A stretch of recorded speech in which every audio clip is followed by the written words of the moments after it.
one of my sock accounts got into his group. And so all week this week, I'm going to be going in there getting screenshots, like asking questions about turpentine. I am so pumped. I never get into these groups with my socks, ever. Truth by Elle, how many more videos are you going to make about me? I mean, do you find joy in making me into a target? I know that you have been on the receiving end of this, Elle. You know what this feels like. I'm just begging you, Elle, could you please just stop? Please. Could you find someone else to pick on? Could you find someone else to turn into a meme? You have been on the other side of this, Elle. You know how shitty this feels.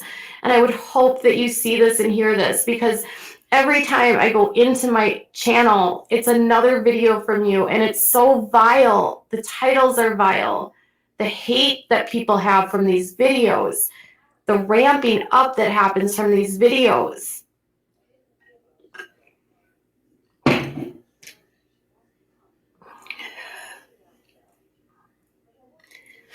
It just needs to stop. Like, you don't have to like me, but I'm in the same business as you, and I don't want you to do bad. You guys, research, I tell you. Remember how I told you I was going to try to do something where I exposed Tati Westbrook? And I was like, looking, and I've been doing this for 2 days straight now. 2 days, thinking I would find something. When I started digging into her background, and I have looked all over the place, you guys, everywhere, because part of what I do is I super chat. What do you mean super chat? You can give me a super chat if you wanted to give me a super chat. But part of what I do is I like to look into people that sell snake oil to see if they have stuff in their background that would make them less than honorable, something that might indicate that they are, you know, there's something legal going on, they have a criminal background, they have a criminal history, they owe money, they have like a reputation for doing all these things. And then when you go to her mother's page or her sister's pages, who are all still there, they're all like, she doesn't exist as a part of their family anymore.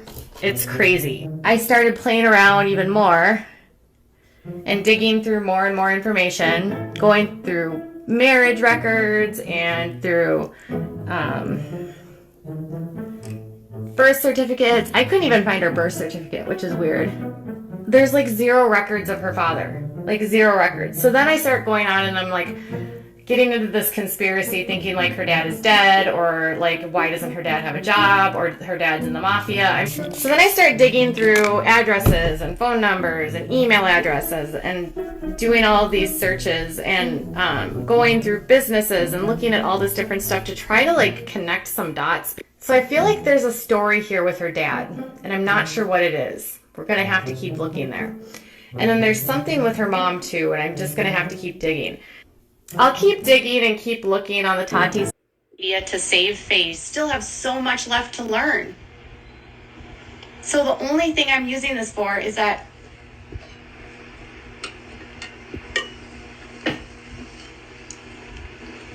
I'm not going to give him grace in the respect that he made a public statement to humiliate me, and he won't respond to me in DMs.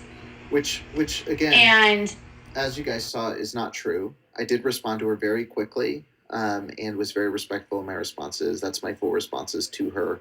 And so this is inaccurate information. This is a lie. It's clear that he would rather just believe what he wants about me and then humiliate me and then not give me the courtesy to speak to me.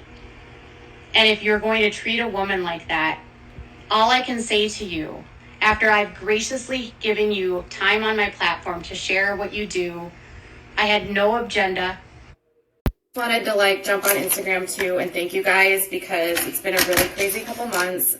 A lot of accusations have been made against me regarding somebody's channel going down because of me. And I've found some new information that I think will explain why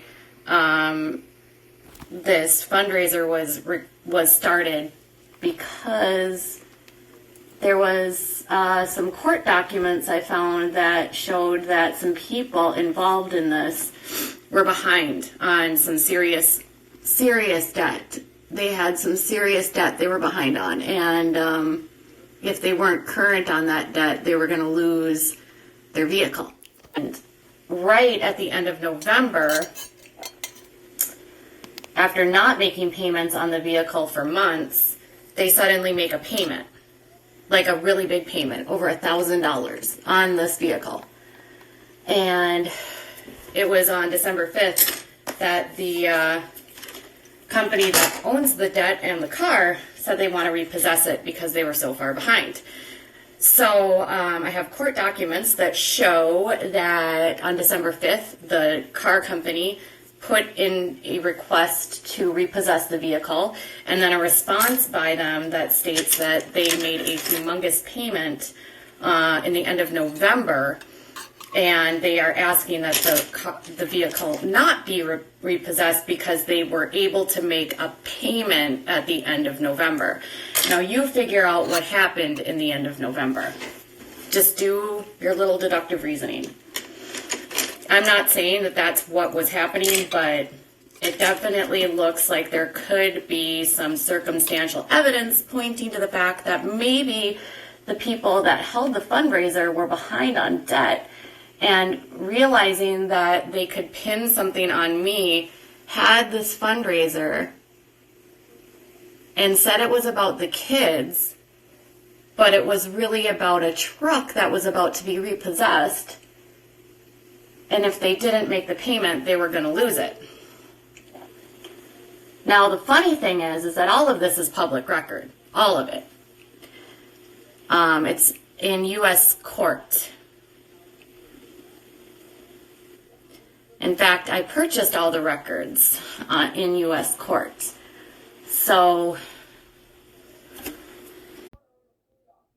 literally posted all of this extremely private information about this girl, and like put it on YouTube and put it on GoFundMe, and he used a really popular hashtag right now that is like trending everywhere. So like that part of me that's constantly trying to figure out if somebody is lying or not, then I'm like, did he make this all up so that he could use this popular like hashtag in order to raise money for a GoFundMe? The little girl went from completely screaming to totally fine about it. It was like the most bizarre thing I've ever seen. They said that when they saw the little girl, nothing was wrong. She was totally calm and everything was fine. So they can only they're not there to like get into the specifics of the case. Their only like job is to facilitate the transfer, and there was a court order transfer, and he was ordered by the court to hand over custody. And it sounds like he's in the process of losing custody. Now the mom's side says that he has been kidnapped. He kidnapped the kids and has poisoned them against her and is planting ideas in their heads. That's what the mom says. She claims that this isn't true. I just can't believe he put this online. And I can't believe how riled up people still are about this. I'm like, you guys, you can't literally like, and people are just sharing the video like it's nothing. She was just being a brat and wanted to stay with her dad.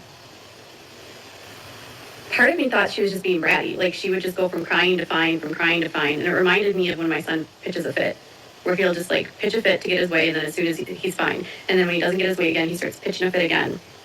And I feel like the dad was just, by not getting involved, he was like egging it on in a way, especially leggings and the things that she made. Read it, and we have through this. I would never want to put anyone through this. I would never want anyone to read the things that have been written to me. When you are watching people on a channel, that we are human, and that you may not like us, but we are still humans, and we still read these words, and it's really hard to hear things like you should die or you should just go kill yourself. Having been on the other end of cancel culture, I want to just say, like, this is the worst experience that anyone can go through.